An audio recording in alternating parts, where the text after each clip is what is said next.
good basketball team. I was impressed with them on film. We all look at their record and said they got off to a slow start, but they played at Butler. They played, I forgot where else, but they played in Oklahoma. They played some tough games. That is a very good basketball team. And saying that, we were very bad in the first half. First time I saw us look a little selfish. We were moving the ball. We were passing it. We just were stagnant offensively. We were pretty good defensively. And those turnovers, to our credit, we did a better job in the second half. And, I thought the job Aaron Henry did on that little point guard was good. I thought we covered their shooters really well. They only shot, 25%. But I thought the stars, of course, were cashed in the second half. But Xavier did an unbelievable job. I mean, he was cramping up. He was hurting. And he, offensively, we wanted to go to him. And defensively, the blocks, if you look at those numbers, 16 rebounds, 19 points, against what I told my team was one of the best rebounding teams, them in Illinois. And, we out-rebounded by 18. That's a hell of an effort. But we got a lot of work to do, and kind of miss Kyle Arns. His 15 minutes are valuable because he's experienced. And, but I'm proud of the way we come back. I thought second half, weren't happy at halftime, and they responded, and I guess that's the mark of a good team. Question? Tom, you're 5-0 in the Big Ten, winning by a margin of 14 points, and I'm just curious, when your guys are winning by the big margins, how difficult is it to get through to today's young people about this isn't good enough, that isn't good enough, or does that not even matter? I didn't think it did, but I thought it did the first half. The 5-0 start, and I'm going to say this, I'm going to preach it right where you want to write, but the Big Ten schedule is so wacky as it lasts 3-4 years where, I was telling Dan Dawkins, when you play, with partners like it used to be, or you play all the teams once in the front nine, and then you play them all again, you kind of have a feel where you are. When you start out with 4 out of 5 games at home, and your road game was against a team that's right now a little more at the bottom, I'm pleased with some things. Like today, I'm pleased with our defense, really pleased with our rebounding. But I was watching a little bit of the Michigan-Purdue game before I went down, and when they put up a thing on there where Purdue is at home compared to on the road, it was mind-boggling. It was 20 points difference. It was mind-boggling. If you look at the conference in general, not a lot of teams are winning on the road. So don't get carried away. And we got a tough turnaround now.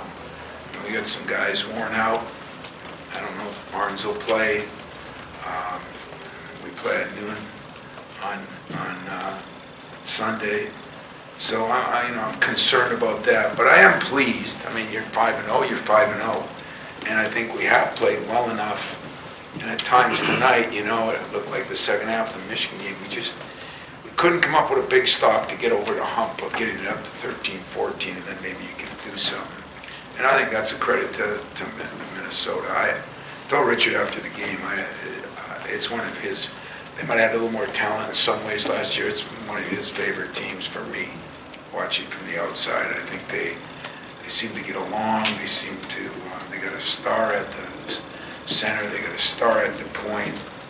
And the kid Kelsiger is a very, very good player that either we did a good job or he self-checked himself a little bit tonight. He did not play as well. He had 37 against Oklahoma State, 27 against somebody else. So give Gabe a little credit. That's probably the first time we'll give him credit defensively since he arrived on campus, but he deserves some. And give Cash credit second half for realizing he didn't play well. Instead of pouting about it, he did something about it, and I have tremendous respect for that. Tom, I'm not trying to make an excuse, and I know you probably wouldn't accept that, but is there a correlation between an emotionally high game like the Michigan rivalry game and then coming into a game like this and that impacting the execution of your players? You know, I hope not, but then again, we got a lot of young kids, and so you might be barking up the right tree. I think the two things, maybe we've won some, and the young guys, I spent time yesterday in a meeting telling them, it's the Big Ten, every night you got to bring it, you know. And so is the Michigan thing, was it the 4-0 start? God, I hope that's not it, but I do keep forgetting. You know, we had another guy out tonight that was a fifth-year senior. So we got Cassius as our senior, and we got Xavier as our junior, and we got a lot of young guys. And so maybe, you know, I got to do a better job of that, and I'll try to do a better job. But I think, you know, I think there could be a combination of a couple things, which means we're not mature enough yet as a team. I know you weren't happy with the first half overall, but how about Xavier Tillman, 13 points, 12 rebounds, a block, and a steal? Was that the best half he's played? Yeah, I think it was, and he was hurting a little bit, you know, a little tendonitis, and then he started cramping the second half. So, you know, he just gutted it out. I mean, he's a warrior. And, you know, Xavier's gotten better. We're going to him more. He's making plays. I am going to, you know, Jack Hoiberg had the line, you know, when they rattled off his line, one of the assistant coaches, Xavier Tillman, 16 rebounds, 19 points, 4 assists, 1 turnover, 5 blocks, 3 steals. And everybody ran over and hugged and kissed him, you know. And thank God for a coach's son. Jack Hoiberg said, yeah, and if you would have made that last free throw, you would have had 20. So, you know what? Love Jack Hoiberg. Love him. Tom, the job you guys did collectively on the board tonight, what was that, and in particular with Xavier, was the challenge of Oturu something that got into him? Well, I did challenge him with it. I said, you want to make names for yourself? Here's a guy that's leading the league in scoring and second in rebounding, or leading in rebounding, second in scoring, whatever he is. And we thought it would be a tough matchup for Markey, and it wasn't bad for Markey. Our other guys, you know, couldn't do it. Xavier kept saying, I'll take him, you know, and Xavier is, you know, I don't know, Santa brought him something. I mean, he's just getting better every day. Every day I see him, he looks quicker. I mean, tonight he was tired. But I mean, in practice, now he looks quicker, he looks better, he's shooting it better, making better post moves, using that left hand more. He's becoming a real factor, and I'm happy. Nobody's worked harder than he is. I'm happy for him. Coach, speaking of the other guys that you put on Oturu, Marble, you brought him over for that move. He let baseline. You kind of pointed that out to him. What did you see from him, and what did you say to him there? You know, Marble's another guy I really like, you know, and you know, we're playing some foreman that could be 3 men, you know. In all honesty, before he's done, you're going to see Malik out on the perimeter. We just are short some guys right now, and Thomas Kithier is, you know, certain matchups are good. I mean, he battles. He was in a little bit of foul trouble, but the one thing Julius does, he's strong and tough. He's my new version of Alan Aganya, who I still love to this day. So, you know, he's tough. He's very, very smart, and he runs well, you know. He missed some time with an injury in I think it was late September, early October. Kind of set him back in our thoughts for 2-3 weeks, and maybe he's never regained that. Not his fault all the time. But, you know, those 4 guys, I mean, it's by committee right now, which isn't necessarily great, but they're doing a pretty good job, you know. And Rocket tonight struggled a little bit, you know. I think, you know, it's just the way it's going to be for a while when you think of all the time he missed. But it's okay, you know. It's good if you can struggle and you can still win. It's good if you can struggle and come back second half and go in. Those are all things freshmen got to learn. You know, Malik struggled with some of that today too. So, all in all, you know, pretty pleased with our performance. Really pleased with our second half performance, and really becoming a Minnesota fan. I just kind of like that team. We talked earlier about the difference playing on the road and at home. You guys haven't just had the one road game, but you also talked about liking the defense and the rebounding tonight.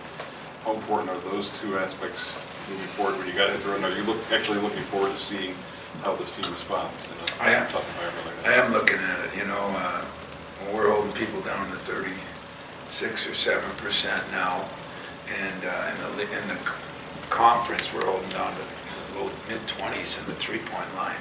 Defense travels, but, so we played Northwestern, and we did have a big road win against Seton Hall in a hostile environment. I mean, at least our guys know what it's like.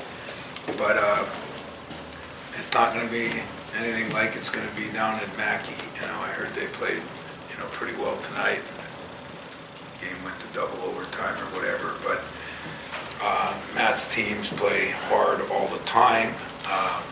They've struggled to shoot the ball away from home for some reason. But the night Travion Williams had is unbelievable.